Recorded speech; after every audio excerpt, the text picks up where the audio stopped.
السلام عليكم ورحمة الله وبركاته. بسم الله الحمد لله والصلاة والسلام على رسول الله صلى الله عليه وسلم وآله وصحبه أجمعين. പ്രിയപ്പെട്ട സഹോദരങ്ങൾ, പരിശുദ്ധ റമളാൻ 3 പാർട്ടായിട്ട് മഹാനായ റസൂലുള്ളാഹി സ്വല്ലല്ലാഹു അലൈഹി വസല്ലം നമുക്ക് പഠിപ്പിച്ചു. ശഹ്റുൻ അവ്വലുഹു റഹ്മത്തുൻ, ആദ്യത്തെ 10 ദിവസങ്ങൾ അത് റഹ്മത്തിന്റെ 10 ദിവസങ്ങളാണെന്ന് അഷ്റഫുൽ ഖൽഖ് റസൂലുള്ളാഹി സ്വല്ലല്ലാഹു അലൈഹി വസല്ലം പഠിപ്പിച്ചു. അതുകൊണ്ട് തന്നെ എല്ലാ നിസ്കാരത്തിന്റെ പിറകെയും നാം അല്ലാഹുവിനോട് ദുആ ചെയ്യുകയാണ്, അല്ലാഹുമ്മ റഹ്മനാ യാ അല്ലാഹുമ്മ റഹ്മനി യാ അർഹമർ റഹീമീൻ എന്ന്. പ്രിയപ്പെട്ടവരെ, അല്ലാഹുവിന്റെ റഹ്മത്ത് കൊണ്ട് മാത്രമാണ് ഒരാൾ സ്വർഗത്തിൽ പോകുക. മഹാനായ റസൂലുള്ളാഹി സ്വല്ലല്ലാഹു അലൈഹി വസല്ലം പഠിപ്പിച്ചു, ആരും അവര് കൊണ്ട് സ്വർഗത്തിൽ പോകുന്നില്ല. മനുഷ്യരുടെ സൽക്കർമ്മങ്ങളെ കൊണ്ടോ മനുഷ്യരുടെ സ്വാലിഹായ അമലുകളെ കൊണ്ടോ ആരും തന്നെ സ്വർഗത്തിൽ പോകുന്നില്ല. സ്വർഗത്തിൽ പോകുന്നത് അല്ലാഹുവിന്റെ റഹ്മത്ത് കൊണ്ട് മാത്രമാണ്. വസിഅത്ത് റഹ്മതി കുല്ല ഷൈഅ്, എല്ലാ വസ്തുക്കൾക്കും എന്റെ റഹ്മത്ത് വിശാലമാണ്. ഫസഅക്തുബുഹാ ലില്ലദീന യത്തഖൂൻ, അല്ലാഹുവിനെ ഭയപ്പെടുന്നവർക്ക് ഞാൻ ആ റഹ്മത്ത് പ്രത്യേകമായി എഴുതുന്നുണ്ട് എന്ന് വിശുദ്ധ ഖുർആനിൽ അല്ലാഹു ഓർമ്മപ്പെടുത്തിയതാണ്. പ്രിയപ്പെട്ടവരെ, ഇത് നമ്മൾ മനസ്സിലാക്കണം. സേവനം ചെയ്യണം, നല്ല പ്രവർത്തനങ്ങൾ ചെയ്യണം, പാവപ്പെട്ടവരെ സഹായിക്കണം. ഇന്ന റഹ്മത്തുല്ലാഹി ഖരീബും മിനൽ മുഹ്സിനീൻ, ഇഹ്സാൻ ചെയ്യുന്നവർ, സേവനം ചെയ്യുന്നവർ, പരസ്പരം സഹകരിക്കുന്നവർ, അവർക്കാണ് അല്ലാഹുവിന്റെ റഹ്മത്ത് അടുത്തത് എന്ന് വിശുദ്ധ ഖുർആൻ വ്യക്തമായി പറഞ്ഞതാണ്. പ്രിയപ്പെട്ടവരെ, അല്ലാഹുവിന്റെ റഹ്മത്ത് നമുക്ക് കിട്ടണം. മഹാനായ റസൂലുള്ളാഹി സ്വല്ലല്ലാഹു അലൈഹി വസല്ലം പഠിപ്പിച്ചു, ഇർഹമു മൻ ഫിൽ അർള് യർഹമുകും മൻ ഫിസ് സമാഅ്, ഭൂമിയിലുള്ള എല്ലാവർക്കും നിങ്ങൾ കരുണ ചെയ്യുക, എല്ലാവർക്കും നിങ്ങൾ സാന്ത്വന പ്രവർത്തനം നടത്തുക, എന്നാൽ യർഹമുകും മൻ ഫിസ് സമാഅ്, ആകാശത്തിന്റെ അധിപനായ റബ്ബ് നിങ്ങൾക്കും റഹ്മത്ത് ചെയ്യുമെന്ന് മഹാനായ റസൂലുള്ളാഹി സ്വല്ലല്ലാഹു അലൈഹി വസല്ലം പഠിപ്പിക്കുകയാണ്. നബി സ്വല്ലല്ലാഹു അലൈഹി വസല്ലം പഠിപ്പിച്ചു, മല്ലാ യർഹം ലാ യുർഹം, കരുണ ചെയ്യാത്തവനക്ക് കരുണ കിട്ടുകയില്ല എന്ന് ഹബീബായ റസൂലുള്ളാഹി സ്വല്ലല്ലാഹു അലൈഹി വസല്ലം. എല്ലാവരോടും കരുണ വേണം, മനുഷ്യരോട്, അതുപോലെ തന്നെ മനുഷ്യരിൽ തന്നെ എല്ലാ മതവിഭാഗങ്ങളോട്, അതുപോലെ വിവിധ ജീവികളോട്, എല്ലാവരോടും കരുണ വേണമെന്നാണ് മഹാനായ റസൂലുള്ളാഹി സ്വല്ലല്ലാഹു അലൈഹി വസല്ലം പഠിപ്പിച്ചത്. സയ്യിദനാ അബൂ ദർദാ റളിയല്ലാഹു അൻഹുവിന്റെ ജീവചരിത്രത്തിൽ പറയുന്നു, കുട്ടികൾ പക്ഷിയെ പിടിച്ചു കഴിഞ്ഞാൽ അബൂ ദർദാ റളിയല്ലാഹു അൻഹു ആ കുട്ടിയെ നല്ലോണം പറഞ്ഞു മനസ്സിലാക്കി കൊടുത്ത് ആ പക്ഷിക്കുട്ടിയെ വാങ്ങിയിട്ട് അതിനെ വീണ്ടും അതിന്റെ എവിടെ നിന്നാണോ പിടിച്ചത് അങ്ങോട്ടേക്ക് തന്നെ കൊണ്ടുപോയി വെക്കുന്ന സ്വഭാവം മഹാനായ അബൂ ദർദാ റളിയല്ലാഹു അൻഹുവിനുണ്ടായിരുന്നു എന്ന് അവരുടെ ചരിത്രത്തിൽ കാണാം. പ്രിയപ്പെട്ടവരെ, ഒരു ജീവിയെയും നമ്മൾ പ്രയാസപ്പെടുത്തരുത്. നമ്മൾ തന്നെ അള്ളാഹുവിന്റെ കരുണ കിട്ടേണ്ടവരാണ്. അള്ളാഹിന്റെ കരുണയാണ്, അള്ളാഹുവിന്റെ റഹ്മത്താണ് നമ്മൾ എപ്പോഴും ചോദിക്കുന്നത്. ഇത് നമുക്ക് കിട്ടണമെങ്കിൽ നമ്മൾ എല്ലാവർക്കും കരുണ ചെയ്യണം. അള്ളാഹു തആല അവന്റെ റഹ്മത്തിനെ 100 പാർട്ടാക്കിയെന്നും 99 പാർട്ട് അവൻ അവിടെ പിടിച്ചു വെച്ചിട്ടുണ്ട് എന്നും ഒരു പാർട്ടാണ് ഭൂമിയിലേക്ക് ഇറക്കിയത് എന്നും ആ ഒരു ഭാഗം കൊണ്ടാണ് ഇവിടെ എല്ലാ കിളികളും തള്ളക്കിളികൾ അതിന്റെ കുട്ടികളോട് കരുണ കാണിക്കുന്നതും വാത്സല്യം കാണിക്കുന്നതുമെന്ന് മഹാനായ റസൂലുള്ളാഹി സ്വല്ലല്ലാഹു അലൈഹി വസല്ലം പഠിപ്പിച്ച് മഹാനായ ഇമാം റാസി റളിയല്ലാഹു അൻഹു ഒരു സംഭവം പറയുന്നുണ്ട്. കാക്ക കുഞ്ഞിനെ വിരിച്ചു കഴിഞ്ഞാൽ ആ കൂട്ടിൽ നോക്കിയാൽ ആ കുഞ്ഞ് തന്റെ കുഞ്ഞല്ല എന്ന് കാക്കക്ക് തോന്നുകയാണ്. വെറും ഒരു മാംസ കഷ്ണം, വെറും ഒരു ഇറച്ചി കഷ്ണമായത് കൊണ്ട് ഇതെന്റെ കുട്ടിയല്ല, എന്നെ ആരോ തോൽപ്പിച്ചിട്ടുണ്ട്, ഒപ്പിച്ചിട്ടുണ്ട് എന്ന് മനസ്സിലാക്കിയ കാക്ക കൂടിനെയും കുഞ്ഞിനെയും വിട്ടു പോവുകയാണ്. അങ്ങനെ കുറച്ച് ദിവസം കഴിയുമ്പോഴേക്ക് ആ കൂടിന്റെ ദുർഗന്ധം കാരണം അവിടെ പ്രത്യേക തരം പാറ്റകൾ പൊടിയുമെന്നോ മാറുന്നു. ആ പാറ്റകളെ ഈ കുട്ടി കഴിച്ച് കുട്ടിക്ക് മെല്ലെ മെല്ലെ ആരോഗ്യം കിട്ടുകയും അങ്ങനെ ചിറക് മുളച്ചു വരികയും അങ്ങനെ ആഴ്ചകൾ പിന്നിടുമ്പോ കാക്ക തന്റെ പഴയ കൂട്ടിലേക്ക് വരികയും അപ്പൊ തന്റെ കുട്ടിയെ ഇത് തന്റെ കുട്ടിയാണല്ലോ തനിക്ക് തെറ്റുപറ്റിപ്പോയി എന്ന് ഐഡന്റിഫൈ ചെയ്തിട്ട് വീണ്ടും ആ കുട്ടിയെ എടുത്തിട്ട് താലോലിച്ച് വളർത്തുമെന്ന് മഹാനായ ഇമാം റാസി റളിയല്ലാഹു അൻഹു അല്ലാഹു തആല ചെയ്യുന്ന റഹ്മത്ത് വിശദീകരിച്ചുകൊണ്ട് ഇമാം റാസി പറയുകയാണ്, അല്ലാഹു ചെയ്യുന്ന റഹ്മത്താണ് ഇവിടെ. ഈ തള്ള ഈ കുട്ടിയെ ഒഴിവാക്കിയിട്ട് പോയപ്പോ അവിടെ പ്രത്യേക തരം പാറ്റയെ അല്ലാഹു തആല ഉണ്ടാക്കിയെടുത്ത് ആ പാറ്റയെ ഈ കാക്കക്കുട്ടിക്ക് ഭക്ഷണമായിട്ട് അല്ലാഹു തആല സംവിധാനിക്കുന്നത് അല്ലാഹു കൊടുക്കുന്ന പ്രത്യേകമായ റഹ്മത്തിന്റെ ഭാഗമാണ് എന്ന് പ്രിയപ്പെട്ടവരെ, അല്ലാഹുവിന്റെ റഹ്മത്ത് എല്ലാ വിഭാഗം ജീവികൾക്കും ഉണ്ട് എന്നാണ് ഇത് പഠിപ്പിക്കുന്നത്. ഈ റമദാൻ ഇന്ന് നമ്മൾ ഓതിയ ഖുതുബയുടെ അവസാനം ഓതിയ ആയത്ത്, ആ ആയത്ത് നോമ്പിനെ പറ്റിയിട്ടാണ്.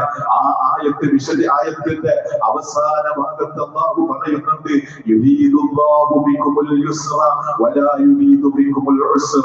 അല്ലാഹു തആല നിങ്ങൾക്ക് ഈസി ആകാനാണ് അല്ലാഹു ആഗ്രഹിക്കുന്നത്. നോമ്പ് ഫർളാക്കുന്നതിലൂടെ നിങ്ങളെ പ്രയാസപ്പെടുത്താൻ റബ്ബ് ആഗ്രഹിക്കുന്നില്ല, നിങ്ങളെ വിഷമത്തിലാക്കാനും അല്ലാഹു ഉദ്ദേശിക്കുന്നില്ല. അല്ലാഹു നിങ്ങൾക്ക് എളുപ്പമുണ്ടാക്കുകയാണ്. അതുകൊണ്ടാണ് നിങ്ങൾക്ക് ഇത്രത്തോളം വിട്ടുവീഴ്ച ചെയ്തത്.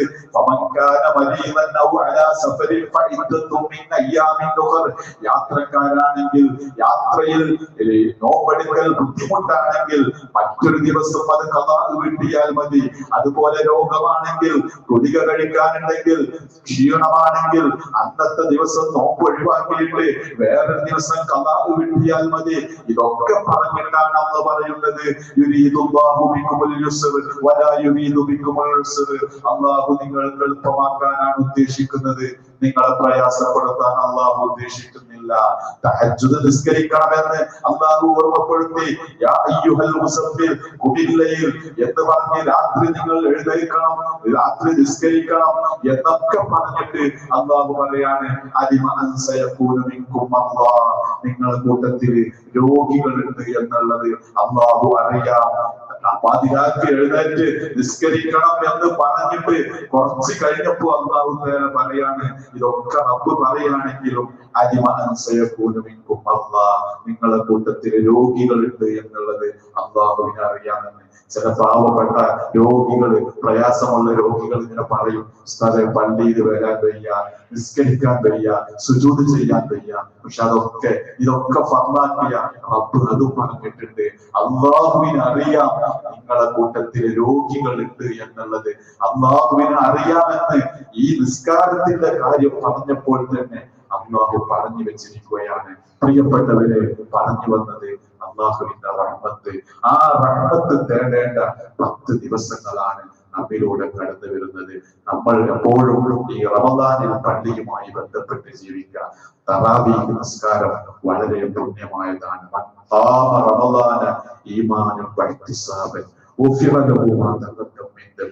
കൂലി ആഗ്രഹിച്ച് വിശ്വാസത്തോടുകൂടെ റമദാനിന്റെ രാത്രിയിൽ നിസ്കരിച്ചാൽ അവർക്ക് അവരുടെ കഴിഞ്ഞുപോയ പാപങ്ങളൊക്കെ പൊറുക്കപ്പെടുമെന്ന് മഹാനായ റസൂലുള്ളാഹി സ്വല്ലല്ലാഹു അലൈഹി വസല്ലം പഠിപ്പിച്ചതാണ്. അതുപോലെ പ്രിയപ്പെട്ടവരെ, നോമ്പിന്റെ ബാഹ്യമായ ഫർളുകളൊക്കെ നമ്മൾ പാലിക്കുമ്പോഴും നോമ്പിന്റെ അന്തസത്ത കളയുന്ന, നോമ്പിന്റെ ആത്മാവിനെ തകർക്കുന്ന പ്രവർത്തനങ്ങൾ നമ്മിൽ നിന്നുണ്ടാവരുത്. നമ്മുടെ കൈകൊണ്ട്, നമ്മുടെ കണ്ണുകളെ കൊണ്ട്, നമ്മുടെ ശരീരത്തിന്റെ മറ്റു അവയവങ്ങളെ കൊണ്ട് അല്ലാഹുവിനെ ഇഷ്ടപ്പെടാത്തത് നമ്മൾ ചെയ്യുമ്പോൾ നോമ്പിന്റെ ആത്മാവാണ് കെട്ടുപോകുന്നത്.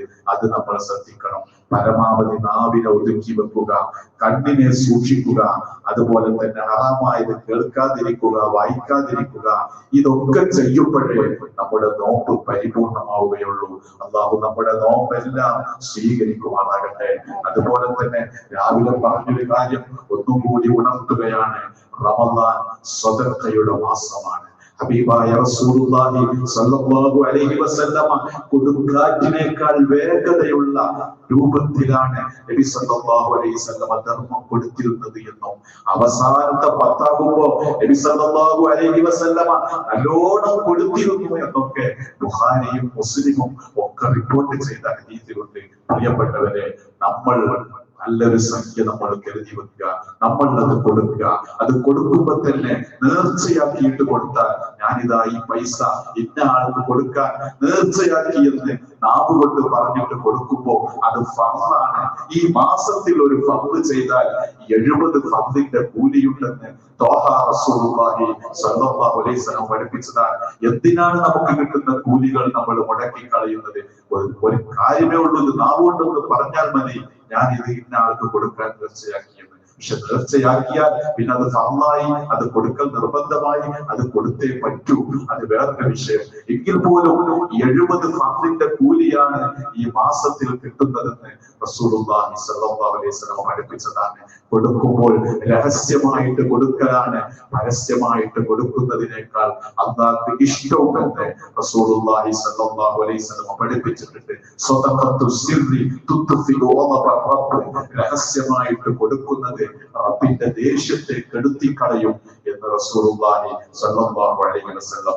എത്ര സംഭവങ്ങളാണ്, വലിയ മുസീബത്തുകൾ അല്ലാഹു തആല രേഖപ്പെടുത്തി വെച്ചിട്ട് അത് ഒഴിഞ്ഞു പോയതിനെ പറ്റിയിട്ട് വലിയ വലിയ ആളുകൾ തന്നെ പറഞ്ഞു, നിങ്ങൾ ഇന്ന സ്വതക്ക കൊടുത്തത് കൊണ്ടാണ് അത് പോയത് എന്ന്. മഹാനായ സ്വാലിഹ് നബി അലൈഹിസ്സലാത്തു വസ്സലാമിന്റെ ഒരു സംഭവം കാണുന്നുണ്ട്. സ്വാലിഹ് നബി അലൈഹിസ്സലാത്തു വസ്സലാമിന്റെ അടുത്ത് ജനങ്ങൾ വന്ന് പരാതി പറഞ്ഞു, ഇന്നാലിന്ന മനുഷ്യൻ വലിയ പ്രയാസം ഉണ്ടാക്കുന്നുണ്ട്, ജനങ്ങൾക്കൊക്കെ ശല്യം ചെയ്യുന്നുണ്ട്, അതുകൊണ്ട് സ്വാലിഹ് നബിയെ നിങ്ങൾ ഇദ്ദേഹത്തിനെ ശല്യം ഒന്ന് നിർത്തി തരണം, ഒന്ന് അവസാനിപ്പിച്ചു തരണമെന്ന് സ്വാലിഹ് നബി അലൈഹിസ്സലാത്തു വസ്സലാമിനോട് പറഞ്ഞപ്പോ സ്വാലിഹ് നബി ദുആ ചെയ്തിട്ട് പറഞ്ഞു, ഇത് കുഫീതുമോ, നിങ്ങൾ പൊയ്ക്കോളൂ, അവന്റെ ശല്യം തീർന്നിട്ടുണ്ട്, ഞാൻ റബ്ബിനോട് പറഞ്ഞിട്ടുണ്ട് എന്ന് സ്വാലിഹ് നബി അലൈഹിസ്സലാത്തു വസ്സലാം പറയുകയും അന്നത്തെ ദിവസം ആ മനുഷ്യന്റെ ശല്യം ആ ദിവസത്തോടെ അസ്തമിക്കുമെന്ന് മനസ്സിലാക്കിയ മനുഷ്യരൊക്കെ സന്തോഷിക്കുമ്പോ വൈകുന്നേരം ആ മനുഷ്യൻ വീണ്ടും പതിവ് പോലെ വന്നപ്പോ ജനങ്ങൾ സ്വാലിഹ് നബി അലൈഹിസ്സലാത്തു വസ്സലാമിനെ സമീപിച്ചു. സ്വാലിഹ് നബിയെ, നിങ്ങളെ ദുആക്ക് ഉത്തരം കിട്ടിയില്ലേ? ആ മനുഷ്യനൊന്നും സംഭവിച്ചിട്ടില്ലല്ലോ. സ്വാലിഹ് നബി അലൈഹിസ്സലാത്തു വസ്സലാം അയാള് വരുന്നത് കാത്തുനിന്ന് അയാൾ മലമുകളിൽ നിന്ന് വിറകുമായിട്ട് വരികയാണ്. ആ മനുഷ്യനോട് ചോദിച്ചു, ഇന്നത്തെ ദിവസം നീ എന്തെങ്കിലും സൽക്കർമ്മം ചെയ്തിട്ടുണ്ടോ? മനുഷ്യൻ പറഞ്ഞു, സ്വാലിഹ് നബിയെ, പ്രത്യേകമായിട്ടൊന്നും ചെയ്തിട്ടില്ല. ഞാൻ എല്ലാ ദിവസവും രാവിലെ വിറക് ശേഖരിക്കാൻ വേണ്ടി മലമുകളിലേക്ക് പോകുന്ന വ്യക്തിയാണ്. പക്ഷെ ഇന്ന് ഞാൻ പോകുമ്പോ ഉച്ചക്ക് കഴിക്കാനുള്ള ഭക്ഷണത്തിന് കരുതിയ പത്തിരി എന്നോട് വഴിയിൽ വെച്ചൊരു യാചകൻ ചോദിച്ചു. ഞാൻ ഉച്ചക്കെന്തെങ്കിലും ചെയ്യാമെന്ന് വിചാരിച്ച് ഞാൻ അത് അദ്ദേഹത്തിന് കൊടുത്തു. എന്നാൽ സ്വാലിഹ് നബി അലൈഹിസ്സലാത്തു വസ്സലാം പറഞ്ഞു, അതാണ് ഇപ്പൊ ഇവിടെ സംഭവിച്ചത്, നിന്റെ ആ വിറകിന്റെ കെട്ടൊന്ന് അഴിക്ക്. സ്വാലിഹ് നബി അലൈഹിസ്സലാത്തു വസ്സലാം അയാള് ചുമന്നു കൊണ്ടുവന്ന വിറകിന്റെ കെട്ട് അഴിക്കാൻ അദ്ദേഹത്തോട് പറഞ്ഞപ്പോൾ വിറകിന്റെ കെട്ടഴിച്ചപ്പോൾ അതിൽ നിന്നൊരു പാമ്പ് ഇഴഞ്ഞു മുന്നോട്ട് പോവുകയാണ്. സ്വാലിഹ് നബി അലൈഹിസ്സലാത്തു വസ്സലാം പറഞ്ഞു, എന്റെ ദുആഇന്റെ ഫലമാണ് ഈ സർപ്പം ഇവിടെ എത്തിയത്. പക്ഷേ നീ അതിന് മറികടന്ന് നീ ആ പാവപ്പെട്ടവനെ ഉച്ചക്ക് കഴിക്കേണ്ട ഭക്ഷണം നീ കൊടുത്തതിന്റെ പേരിൽ നിന്നെ അല്ലാഹു രക്ഷപ്പെടുത്തിയതാണ്. പ്രിയപ്പെട്ടവരെ, ഇതാണ് റസൂലുള്ളാഹി സ്വല്ലല്ലാഹു അലൈഹി വസല്ലം പഠിപ്പിച്ചത്. സദഖത്തു സിർരി തുത്ഫിഉ റബ്ബ്, റബ്ബിന്റെ ദേഷ്യത്തെ കെടുത്തിക്കളയുമെന്ന്. അല്ലാഹു തആല അവന്റെ റഹ്മത്ത് കൊണ്ട് നമ്മളെ പ്രതിയുമാകട്ടെ. നോമ്പുകാരനായിട്ട് നീ ജീവിക്കുക, നോമ്പുകാരനായി മരിക്കുക.